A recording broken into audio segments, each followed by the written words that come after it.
Winter meetings have been over for quite some time now, and most of the big names on the free agent market have been signed. Some surprising, others not so much. But a few days ago, the Dodgers made another move and have a new addition to their 40-man roster. To the relief of the rest of the league, it is not another star caliber player or future Hall of Famer. In fact, it is a player who has never played in the MLB before, Hae-Sung Kim, a sort of utility man who has spent his career so far in the KBO, the Korean Baseball League, has been signed to LA for 3 years guaranteed 12.5 mil, with an option for the 2028-2029 season, which would increase the total value of his contract to $22 million. Another Korean infielder prospect who has found a lot of success in the league is Ha-Sung Kim of the San Diego Padres, who has become a well-known name in the league and possibly provides the new Dodger with some light expectations to live up to. Speaking more on the new Dodger, he has spent most of his time playing second base, but he's also spent time at shortstop, winning Gold Gloves at both of these positions, and has experience in the outfield as well, though it should be mentioned that in the KBO, Gold Gloves are not given out purely on the basis of defensive prowess,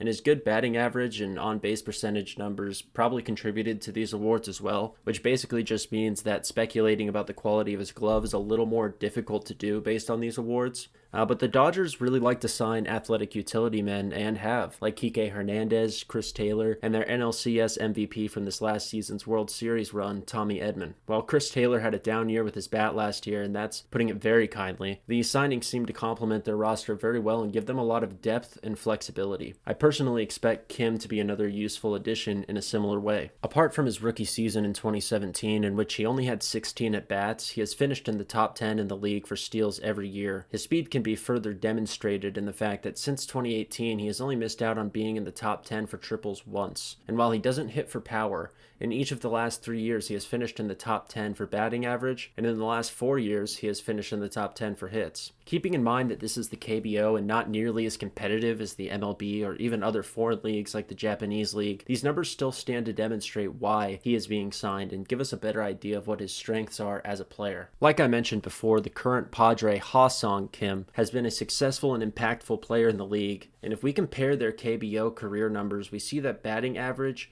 and on-base percentage is close to identical between the two, but Ha-Sung, the Padre, hits for more power as his slugging and home run numbers vastly overshadow the new Dodger, hitting 133 homers to Hae-Sung's 37 and needing less at-bats to do so. As a result, he has more runs and RBIs as well. Hae-Sung really only dominates his fellow countrymen in one area, and that is stolen bases. What this says to me is that the current Padres infielder is a more valuable player than his newly signed Dodger countryman, and I would not expect to see Hae-Sung have an impact on the Dodgers to the level at which Ha-Sung has had on the Padres, or really anywhere close to it. And while I'm sure Dodger fans would love for me to be wrong, they don't really need me to be, as Kim can provide some value to an LA team that is already loaded with proven talent, and honestly the money spent on him reflects this. While this isn't a huge signing by any means, I think that it does provide a narrative and context for the rest of the league. Kim turned down offers that would include more money and more years from other teams to play with the Dodgers. I would say that this reflects on two things. Firstly, that players want to sign with the Dodgers right now. We also saw Teoscar Hernandez take a less lucrative deal from LA in order to stay on the team, so players are prioritizing landing with the boys in blue over monetary value in their contracts. Obviously, with the Dodgers assembling a juggernaut of a lineup and then proving that it's not a waste by winning a title in the first year they signed Ohtani,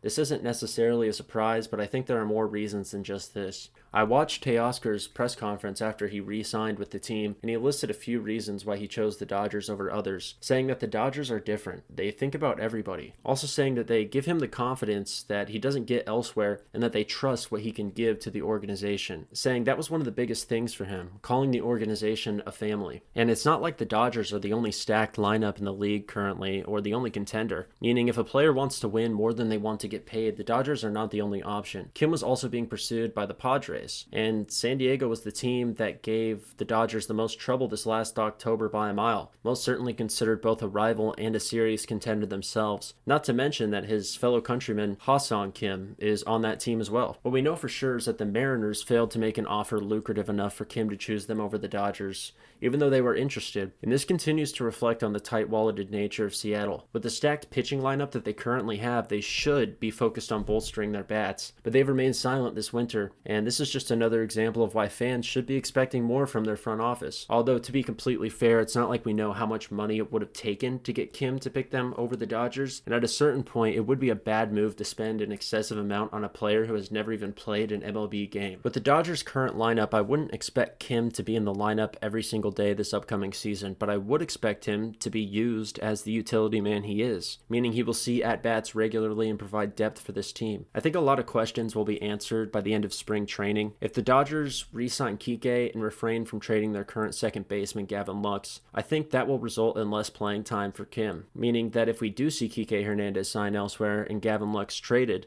either one of those two, Kim could be expected to have a slightly larger role this year. At this point, it truly is all speculation, as once again, Kim has never played an MLB game, although last year before the season opener in Korea that the Dodgers played against the Padres, the Dodgers did play a game against the Korean team, which he was featured on, and he was able to scorch a double off the wall against Dodgers righty Bobby Miller. Realistically speaking, though, one successful at-bat against a young pitcher who had struggles last year in Miller really means very little, if anything at all. So really, we're just going to have to wait and see. Thanks for watching. Let me know your opinion in the comments.